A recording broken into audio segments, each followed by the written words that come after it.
So you just started playing Cardfight Vanguard, or you're thinking about picking up the game itself. In this video, it's going to be more of a quick guide to give you some direction about the format, where to buy product, and also just go to play the game itself. With the format real quickly, since we're focused on the standard format, you're going to use D series cards and beyond. So you want to start with D Booster Set 1, Genesis of the 5 Greats, and cards after that.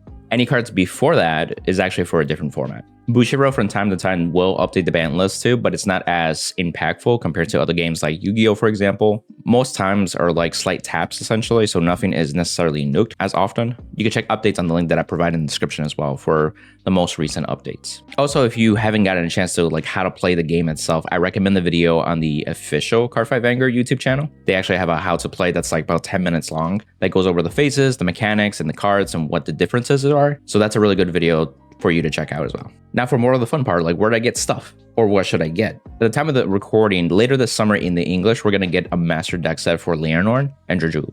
These are decks basically that are complete out of the box. Once that time comes, you can pick those up as well. And you have a deck or two that you could just play immediately. And of course, you could add singles from booster sets if you want to tweak it to your preference. A little more about those master deck sets. Lianorn is more focused on multi-attack aspects. And of course, having a restanding Vanguard, which you'll learn along the journey what that means. And then Drajweled focuses on power reduction and also gaining extra crit. Throughout the years, they've also released Stride deck sets such as like Night Rose and Harriet this year recently. So they may be doing this pattern again for next year. And also they have other decks such as the Virgil deck that came out back in the fall of last year. So they do different types of deck sets throughout the years too. In terms of booster sets, you could buy booster boxes if you want, just like any TCG. The format is pretty much supported every 2-3 months, if not sooner.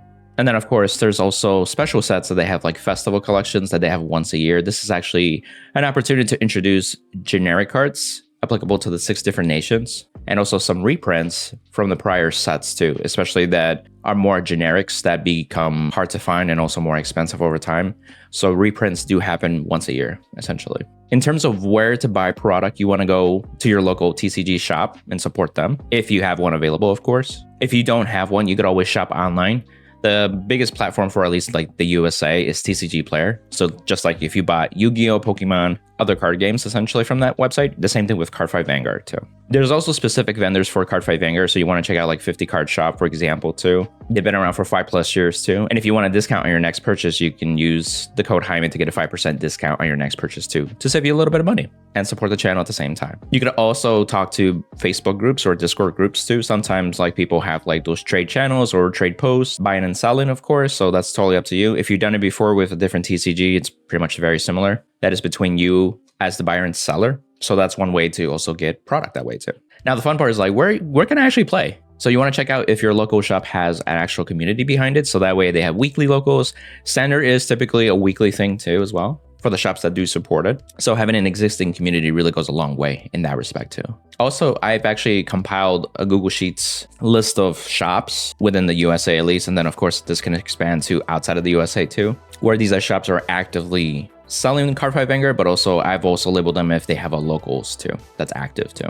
And then those that know that there's a shop that is actually actively supporting Cardfight Vanguard and it's not on the list, feel free to comment in the pinned thread so I can actually update that list with that shop too. So this helps with more players around the world. So that way, if they don't know there's a shop near them, that list can actually help them out too. So it's a growing list over time. Maybe you're excited for regionals. Regionals, they do have them in person as well. They actually have 2 types of regionals that happen on a yearly basis. So I'll start with the first one. It's typically called the Bushiroad Championship Series, BCS for short. This is the individuals format. So you as a player play individually and the rounds are 1 game. So there's no best 2 out of 3. There's no sideboard in Cardfight Vanguard. It's just 1 game with your deck list as set essentially. And that's what you play throughout the whole tournament. They have Swiss rounds from anywhere from 7 to 9 rounds, and then you go into Top Cut. Top Cut lately has had as big as Top 32. And what's also been really good for the game is that recently they've added better pricing too. So for making it Top 32, they've added energy markers that you can get that are custom made from characters from the anime. There's an anime too, if you want to see the anime, that's actually active, and the same with the modern support too. And those go for $300 and $800 respectively. So just making Top Cut is actually pretty rewarding in that respect. And if you go higher, of course, you get more like playmats, certificates. And if you make top 3, you also get your invite to Worlds, essentially. And then first place is typically sponsored invite as well. Typically in the spring, but they've kind of pushed it to the summer this time. So there's Spring Fest and now Summer Fest, and it's teams based. So if you've never done teams before, essentially it's you a team of 3, and then each team of 3 faces another team of 3. And how that team wins is basically best 2 out of 3. That's how you move on to the brackets, essentially. What's really cool is that you get to sit next to your teammates and you guys are playing the same format, but they have to be different ride line decks. And then of course they have like their own like pricing too. That's a little bit different too. So if you like the camaraderie aspect of things, especially in TCGs, then this is a format that you definitely want to try. I also wanted to mention that these events till this date are free to enter. There's no entry fee. There's no like Yu-Gi-Oh where you pay 20-25 bucks and you get packs or something. It's just an entry fee and they give you some like goodies, and then you're right off to the races too. If in the future changes, I'm sure that they would add product or maybe more goodies for people for participating, if that ever changes in the future. Now, if you can't play in person, or maybe you have like the conflicts and dates, you can play online. And so the official, there's Dear Days 1 and 2.